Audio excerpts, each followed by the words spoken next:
ఇక్కడికి రావడం జరిగింది. నన్ను ఎవ్వరేం క్వశ్చన్లు అడగలేదు. మరి అందరూ కూడా నాకు దగ్గరే కాబట్టి నేను ఆ రోజు మరి రాహుల్ గాంధీ గారు మా దగ్గర పాదయాత్ర చేసిండు. రాహుల్ గాంధీ గారు అంటే నాకు గౌరవం కాబట్టి ఆ రోజు మరి నేను మాట్లాడడం జరిగింది. ఈరోజు కూడా సోనియా గాంధీ గారన్నా ఇక రాహుల్ గాంధీ గారిని ప్రధానమంత్రి చేయాలనే మరి ఆ తపన నా దగ్గర ఉంది. కాబట్టి మీరు ఎవ్వరు కూడా దీన్ని వేరే విధంగా అర్థం చేసుకోవద్దు. ఎప్పుడు కాంగ్రెస్ అంటే గౌరవం, దయచేసి దీన్ని వేరే విధంగా చిత్రీకరించవద్దని మరి కోరుకుంటున్నాను. సార్, రాహుల్ గాంధీని ప్రధాని చేయాలనుకునే కొండా మురళి సొంత పార్టీ ఎమ్మెల్యేల మీద, సొంత పార్టీ నాయకుల మీద బహిరంగంగా కామెంట్లు చేయడం వల్ల అది ఎంతవరకు మంచిదనుకుంటున్నారు? మంచిదో చెడ్డదో అనేది నా అంతరాత్మకు తెలుస్తుంది, అంతే తప్ప దాన్ని బహిరంగంగా చెప్పాలి అనేది. అంతరాత్మ మీకు సంబంధించిన విషయం, కానీ ఎదుటి వాళ్ళని కూడా హట్ చేయదు కదా, వాళ్ళకు కూడా ఉంటుంది కదా అంతరాత్మ.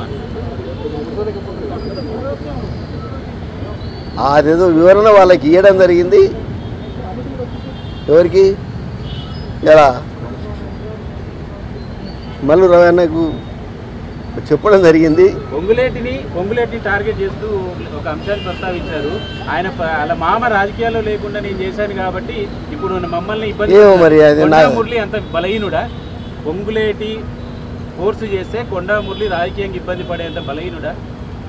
నేను బలం ఎంతున్నా అనేది మీకు తెలుసు, ఇవాళ ప్రజలకు తెలుసు, భారతదేశంలో ఉన్న ప్రతి ఒక్కరికి తెలుసు. దయచేసి నన్ను రెచ్చగొట్టకండి. నేను మొదలే చెప్తున్నా, నేను బలహీనుని కాదు, సాగుకు భయపడా. ఇంకా 4 బుల్లెట్లు ఉన్నాయి నా దాంట్లో. నేను అందుకే కొంచెం నీడకు వస్తారా అని అడిగినా.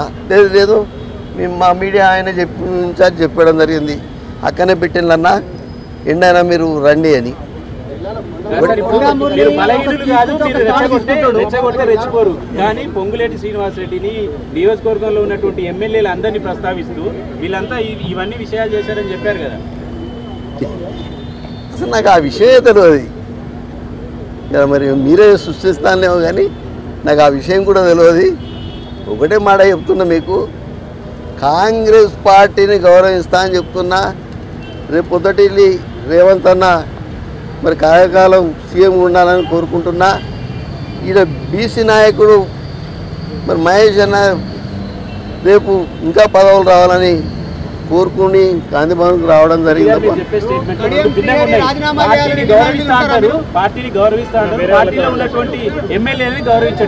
మీరు ఎన్టీవా?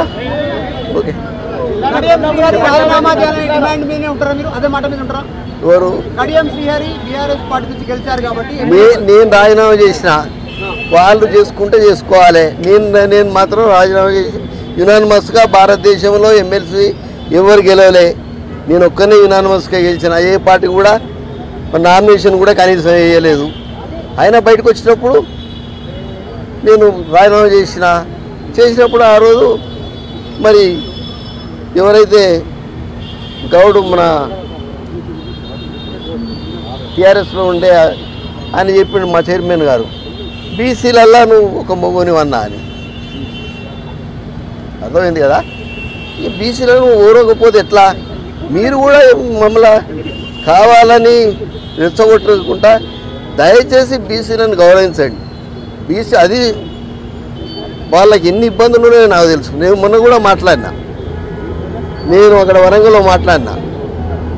మాకు తెలుసు అణగారిన వర్గాలు ఎలా ఉంటాయి. గత 45 ఏళ్ళ బట్టి నేను వాళ్ళ కోసమే పోరాడుతున్నా. నా పేరు కొండా మురళీధర్ పటేల్ ఉంటే నేను కొండా మురళి అని పెట్టుకున్నా. నాకు మాఫీ మీకు ఒకటే చెప్తున్నా, ఫోటో కేసులో కేసులకే నేను భయపడలే. దీనికి మాఫీ చేసుకున్నందుకు కాదు. కాంగ్రెస్ అంటే నా